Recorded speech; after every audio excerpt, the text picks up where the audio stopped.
What is up, everyone, and welcome back to another video now. Today we are going over the newest LEGO Chima vs. Dinosaurs setup, and today I've done it in my zoo layout that I've been building. So this is the zoo layout that I have been building right here, and we have a lot of stuff going on. Like, I have filled up almost this entire space, and this is not even all of it. You can see over there, as an extension of the herpetarium, we got more things. But anyways, we got a lot of stuff to go through here, so I'm just gonna get started. So the first thing here, we've got Cruller sort of hiding behind this because there's a lot of commotion happening here. As you can see, we have my unfinished custom of the American crocodile that I'll be probably putting right here. And it looks like he might try to go for either Eris, Fluminox, or the Raptor. I'm unsure which one, but Eris is running away from the Raptor as well. And you can see Fluminox has this weird weapon. It's like a sword placed with a bolt propeller, and he's taking the bolt propeller to the face of the Raptor. Okay, my camera's a bit off, but there you go.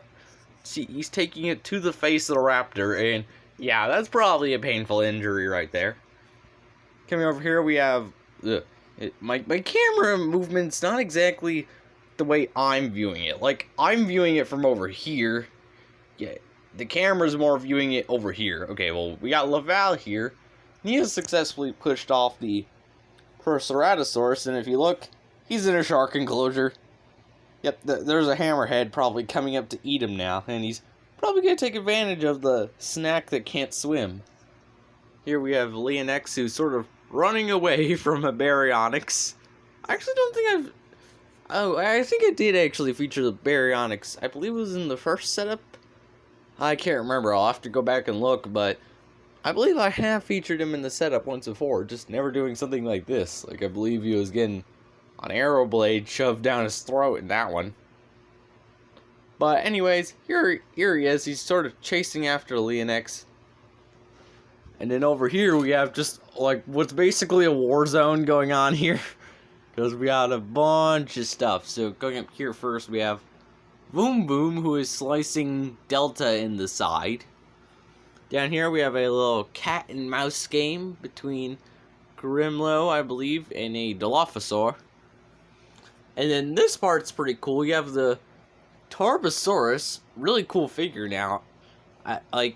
I originally gave it a lower rating, but it's actually kind of grown on me a bit. Now, I really like this figure. The only problem is the legs seem pretty short.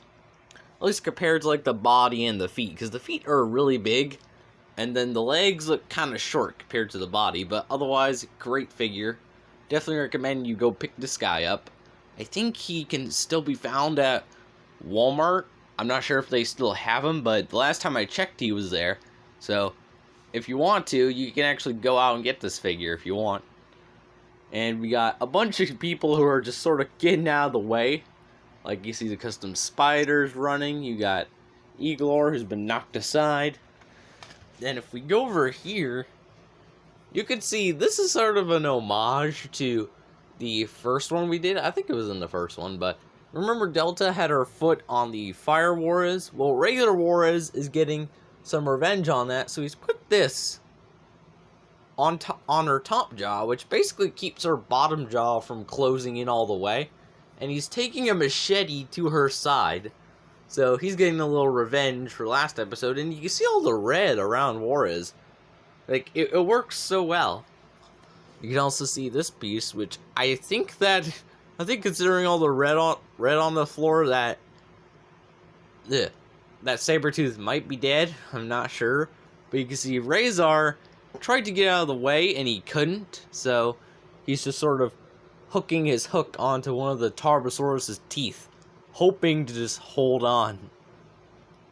You have Krug, who's also just sort of running away. But everyone who's going to be running this way doesn't know that they're going to be running straight into the Suchomimus, who is chasing some others away. And you see Ice Paw here. He stopped running because, yeah, he knows he's doomed at this rate, because you also got the Mosasaur down here. And the tiger Looks like he's about to jump head first into his mouth. Fire Wars is also running away. So it's just chaos and pandemonium around this area. You also got someone who's probably going to flick with his tail.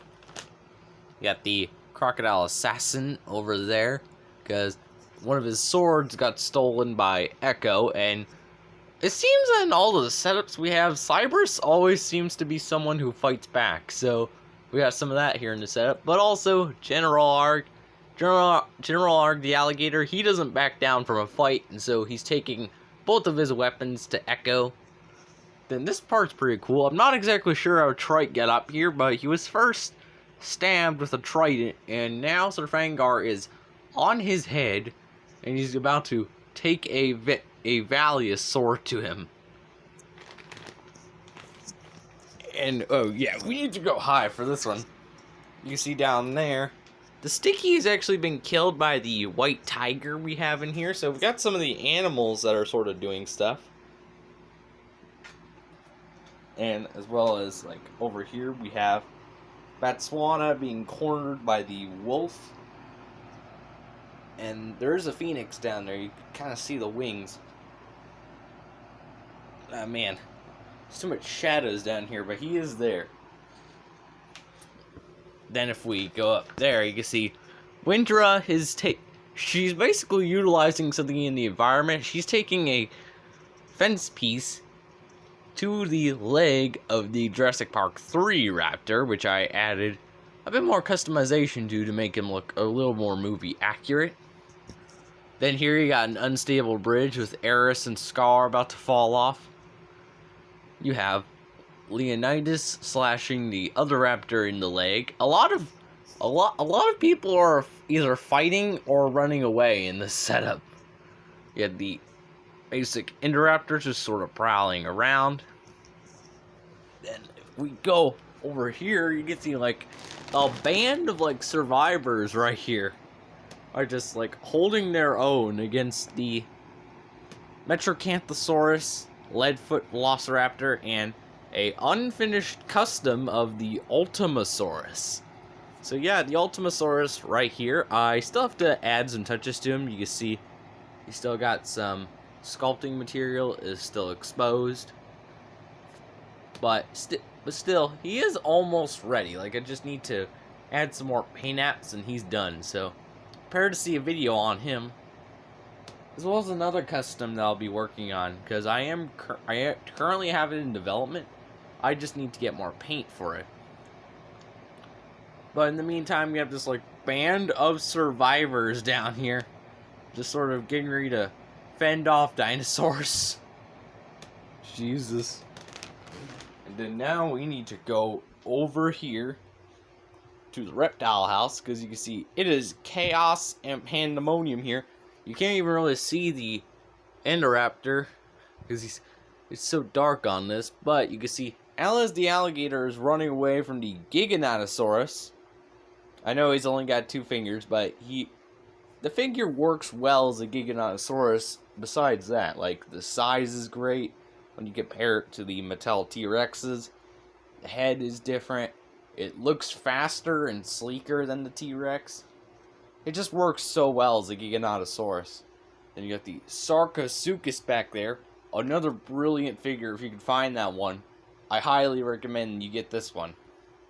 Like, not the newer version, because that has a more unrealistic color scheme. I recommend this version, because for some reason, every time I hold that thing in hand, I love it even more. Then you have something I got when I went to the Wild Animal Safari, and I used it in the series as Titanoboa. So, there you go. And it's currently curled up about to strike. And then you have the Indoraptor. I need to get my flashlight just so you can see the awesome pose that this guy is in.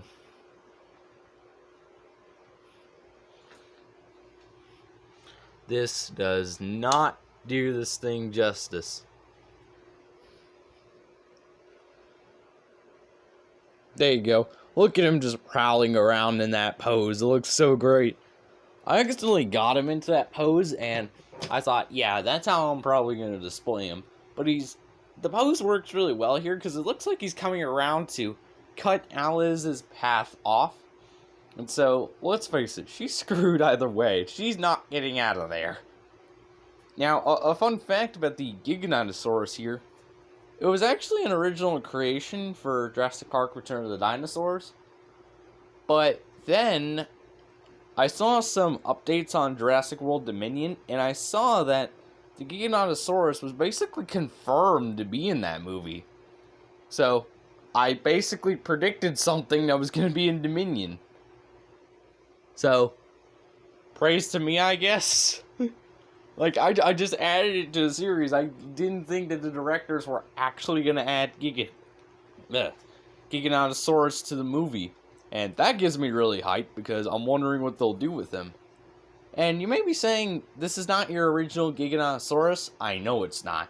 My original one I used for the Ultimasaurus, because this one I thought was cooler with its red and black color scheme. It looks really good on camera as well.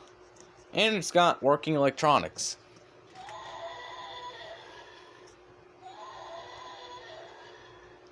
And that like black dot inside there, I actually did paint that. So when your eyes light up, you do actually see pupils in there, which makes it look even more creepy.